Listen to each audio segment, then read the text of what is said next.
Aduh, ini ternyata susah banget ya. Di mana-mana lagi susah, cari kerja susah. Oh, PHK juga lagi tinggi-tingginya nih. Aduh, kasihan banget, gimana ya?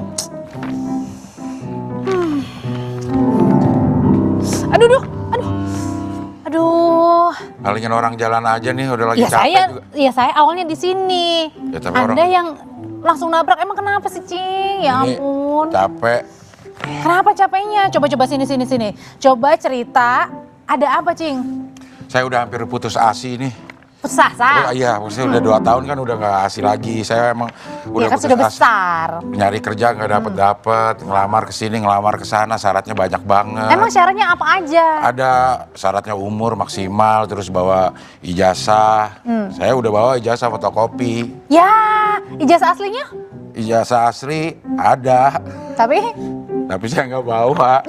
Harusnya ngomongnya aslinya mana gitu. oh iya salah tadi ini ya. Iya. Ulang ya. Ulang ya. Ya, ini bawa ijazah fotokopi. Ya, ijazah aslinya mana? Nggak pakai ijazah. Oh, yang aslinya mana? Iya gitu ya. Aslinya mana gitu Aslinya ya. mana? Saya bawa ijazah fotokopi. Aslinya mana? Aslinya saya si Padang gitu maksudnya. Jadi Padahal gimmick tadi gak udah janjian. berhasil ya. Oh jadi gini. Jadi Cing ini susah Ya. karena tadi usianya udah maksimal. Ada juga yang kan ada teman-teman kita, saudara-saudara kita yang ijazahnya masih tertahan di sekolahnya. Kok ijazah mulu lu dari tadi ngomongnya? Kemarin minggu lalu pas lagi ngomong ijazah tertahan, Oh. gitu. Jadi dia agak susah untuk cari kerja karena ijazah aslinya belum didapetin. Pakai legalisir nggak boleh katanya. Oh gitu, jadi harus cari ijazah aslinya di mana ya? Iya. Oke, nah tapi ini nih mungkin Cing ini adalah salah satu dari sekian banyak yang kini susah cari kerja. Tadi salah satunya karena usia mungkin ya Cing ya. udah nggak muda lagi. Tapi jiwa masih muda. Jiwa kan masih muda, tapi kan usia udah nggak bohong. Iya benar. Usia kan hanya sekedar umur.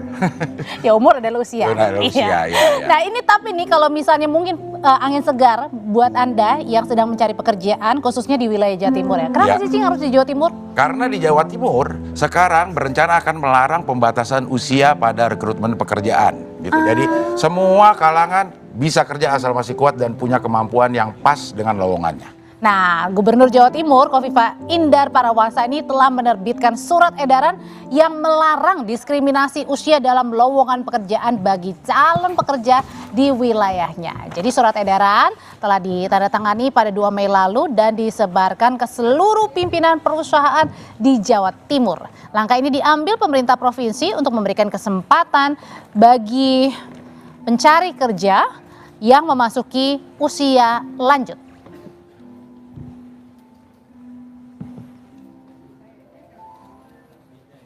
Saiki lho Rek, kalau misalnya ada PHK, dia sudah bekerja, katakan dia bekerja 20 tahun.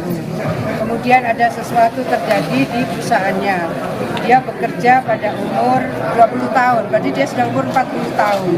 Kan biasanya rekrutmen ketenaga kerjaan itu ada maksimal umur sekian. Jadi kita menyampaikan surat edaran bahwa pada saat-saat seperti ini untuk menentukan usia di dalam rekrutmen ketenaga kerjaan kita minta untuk tidak dilakukan.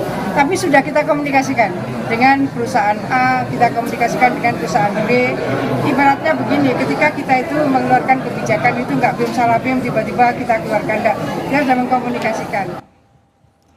Dari data yang dikeluarkan BPS, angka pengangguran di Indonesia di 2025 meningkat. Februari 2020, data pengangguran di Indonesia sebanyak 6,93 juta orang. Februari 2021, ini angkanya meningkat menjadi 8,75 juta orang. Angka ini sempat turun pada Februari 2024, yakni sebesar 7,19 juta orang. Tapi pada Februari tahun ini kembali meningkat 7,28 juta orang.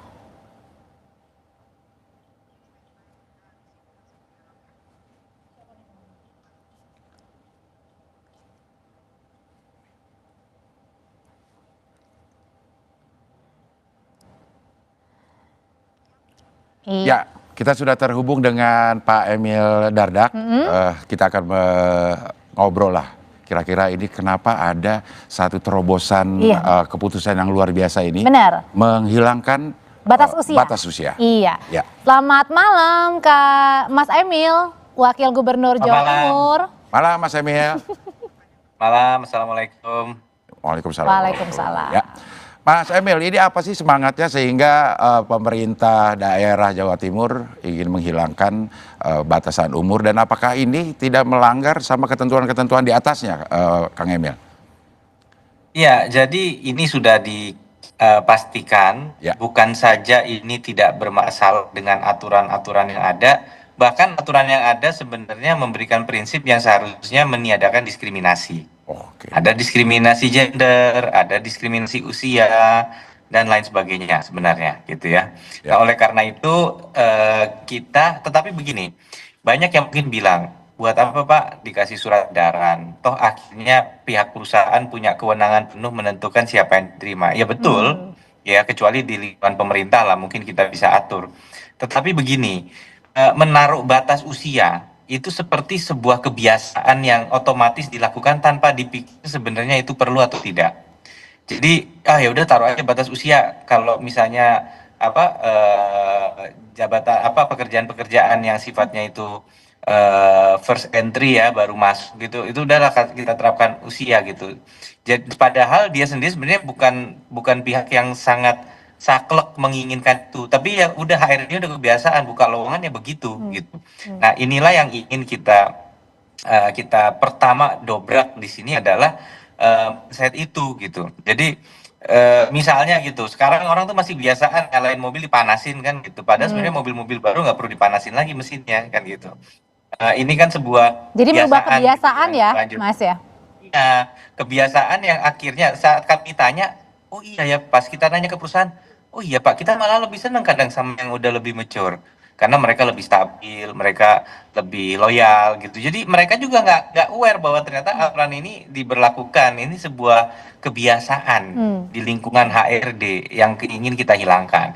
Nah, sebenarnya juga begini, kita yakin kalau dibuka, ada kesempatan bagi perusahaan untuk mengenal dan menemukan calon pekerja yang mungkin secara usia tidak di bawah misalnya 35, tapi ternyata punya kerja yang baik. Oke, Nah, tapi inilah hal-hal yang menurut saya penting tadi. Mas Emil, tapi kan kadang ada juga mungkin alasan dari perusahaan kenapa ada batasan usia, mungkin juga mereka mau mencari yang fresh graduate ya. Fresh graduate kan mungkin kalau dihitung-hitung gajinya mungkin tidak sebanyak dengan yang sudah berpengalaman. Nah, ini gimana mengkomunikasikannya dengan perusahaan, Mas Emil? Nah, tentunya kan perusahaan bisa langsung menilai ya potensi dari applicant atau pelamar ya. Pertama satu. Yang kedua, di situasi kayak gini ada PHK lah, atau banyak orang yang justru ingin memulai karir baru ya. Mereka ingin reskilling, pindah ke profesi lain. Nah, mereka ya bisa jadi newcomer di profesi yang lain gitu. Mereka punya pengalaman dalam hal pengalaman bekerja sebagai tim, bekerja dengan tanggung jawab, tapi di bidang itu mungkin mereka bisa dikatakan newcomer. Atau yang mereka yang jadi korban PHK terus ingin mencari kerja lagi. Nah, bayangkan kalau kemudian aturan ini mendiskriminasi mereka. Tentu ini sangat merugikan. Ya, Mas Emil? Ya? Ya, ada aturan khusus nggak selain dari surat edaran ini supaya dipastikan bahwa setiap perusahaan akan menaati atau menjalankan apa yang dimaksud dari surat edaran ini, Mas Emil? Kita akan coba dulu ya dengan langkah-langkah konkret. Pertama, memberikan keteladanan. Jadi misalnya di lingkungan BUMD ya. Karena kalau PNS kan ada aturan sendiri, tetapi P3K sekarang kan tidak mempersyaratkan. Ya, kalau P3K pegawai pemerintah dengan perjanjian kerja. Nah, di situ kita harus mulai memberikan teladan. Lalu BUMD misalnya melakukan rekrutmen. Nah, kemudian untuk kita akan juga kan Dinas Tenaga Kerja melakukan pameran lowongan kerja misalnya job fair namanya ya. Nah, di job fair itu tentu yang ikut semua ya ini. Oke, sambil diperbaiki mungkin Mas Emil komunikasinya atau saluran komunikasinya. Nah, ke pertanyaan berikutnya, kalau tadi kan dimulai dulu dari BUMD begitu ya, dari Pemprov begitu. Nah, pertanyaannya apakah selain batas usia yang sudah dihapuskan, ini jangan-jangan siapapun yang mau melamar ke Jawa Timur nih nggak apa-apa nih, alias ya di luar domisili dari Jatim juga diterima, Mas Misalnya Emil? saya mau ngelamar di Nah, Surabaya gitu. iya, dari Jakarta mau ke Dari Surabaya. Jakarta ke Surabaya gitu. Bisa nggak? Ya, selama ini tentu kita ini NKRI ya, Ya. kita NKRI. Tapi kadang konteksnya misalnya di Gresik ada peraturan bupati yang mendorong investasi di sana untuk mengutamakan pekerja setempat misalnya. Tentu ini sesuatu yang bertujuan untuk memberikan dampak kepada masyarakat setempat. Nah, bagaimana kemudian hal-hal ini diterapkan, apalagi memang ini berlaku untuk tadi terutama masyarakat Gresik itu melihat banyaknya investasi besar, kemudian tentunya industri-industri berkembang, maka Bupati kemudian memberikan dorongan, tetapi untuk skill set tertentu yang memang membutuhkan talent pool yang lebih luas, tentu hal-hal seperti ini tidak bisa dibatasi gitu. Nah, jadi memang tergantung, tapi tidak sedikit juga yang membuka luas ya, karena memang masyarakat setempat relatif sudah juga punya banyak lapangan kerja. Jadi banyaklah pertimbangan dalam konteks ini kan, mungkin konteks kearifan lokal dan lain sebagainya. Jadi kita akan berhati-hati untuk melakukan pembatasan, tapi tidak ada yang melarang untuk melamar tentunya. Keputusan itu akan kembali kepada masing-masing perusahaan, namun tadi ada konteks tertentu, aturan tertentu yang pastinya akan diperhatikan perusahaan dalam buka lowongan. Ada jenis-jenis pekerjaan yang bisa diprioritaskan nggak untuk dihapus saja pembatasan usianya, Mas Emil? Justru dibalik, apa jenis pekerjaan tertentu yang memang secara teknis bisa dibuktikan? Nah, ini betul pertanyaan dari Bang Abdel. Jadi next step-nya adalah bagaimana kemudian kita mencari jenis-jenis tertentu yang memang ada dasar alasan yang memang harus menerapkan pembatasan usia. Nah, ini kan harus betul-betul penuh kehati-hatian kita memberikan exemption. Nah, misalnya perusahaan kemudian bilang, Pak, untuk keterampilan yang ini nih, ini betul-betul memang harus ada pembatasan usia, ya gitu. Nah, ini kan kita harus punya cara untuk menilai itu, gitu. Selain batasan usia mungkin dihapus juga nggak, misalnya syarat harus S1 misalnya? Nah, sekali lagi kalau masalah pendidikan, tentunya perusahaan akan penuh kehati-hatian. Kita juga ingin memastikan iklim berusaha, iklim investasi ini terwujud dengan baik. Jadi sampai ini aspirasi yang juga berkembang, banyak kisah-kisah sedih yang kita lihat, lulusan pendidikannya baik, pengalaman kerjanya baik, tapi akhirnya betul-betul tidak terserap di mana-mana karena batasan usia itu. Padahal dia masih fit, masih energetik, dan juga punya wawasan yang progresif. Iya, respon dari pengusaha sejauh ini seperti apa ya, Mas Emil, dengan surat edaran ini? Sejauh ini kami sama sekali belum menerima keluhan dari perusahaan, karena memang juga kami berkomunikasi dengan asosiasi-asosiasi. Namun demikian tentu kita juga jangan sampai surat edaran ini jadi macan kertas ya. Jadi udah diedarin terus habis itu ya udah berlaku aja biasa. Jadi memang pastinya nanti akan ada informasi dari publik. Kan hari ini publik sangat aktif dalam menyampaikan keluh kesahnya ya. Jadi tentunya Dinas Tenaga Kerja selama ini, misalnya tadi contoh yang ijazah itu tadi, misalnya kan ramai ijazah ditahan. Sebenarnya di 2024 di Jawa Timur ada 11 aduan ijazah, semuanya selesai. Kemudian tahun 2025 ini ada 4, 2 udah selesai.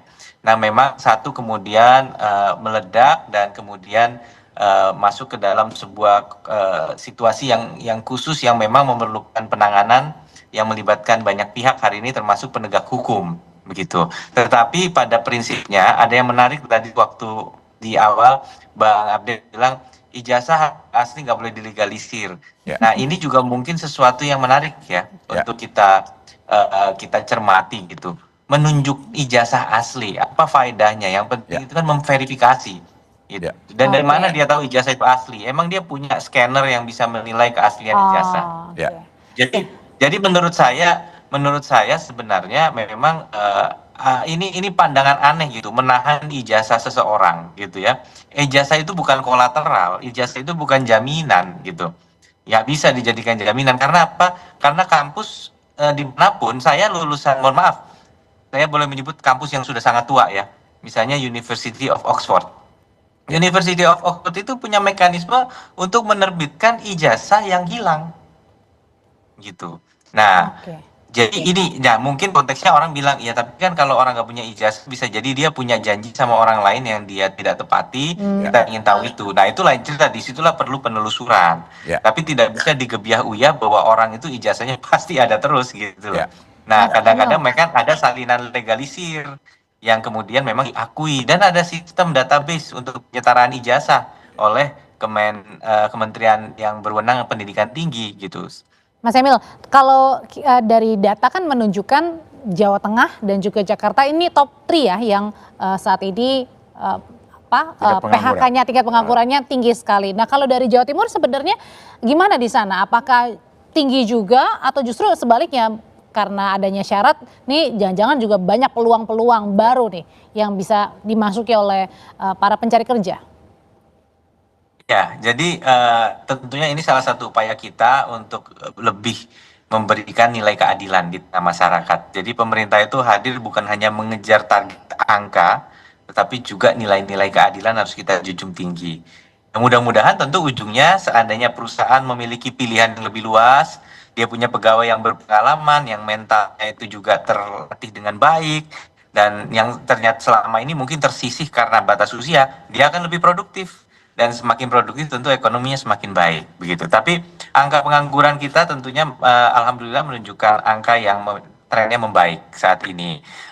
Tetapi sekali lagi kita memang sangat-sangat antisipatif terhadap kondisi perekonomian dunia yang tentu punya dampak pada Indonesia, apalagi Jawa Timur sebagai provinsi yang sudah berkembang industri dan jasa perdagangannya tentu semakin terkoneksi dengan sistem perekonomian global. Ya.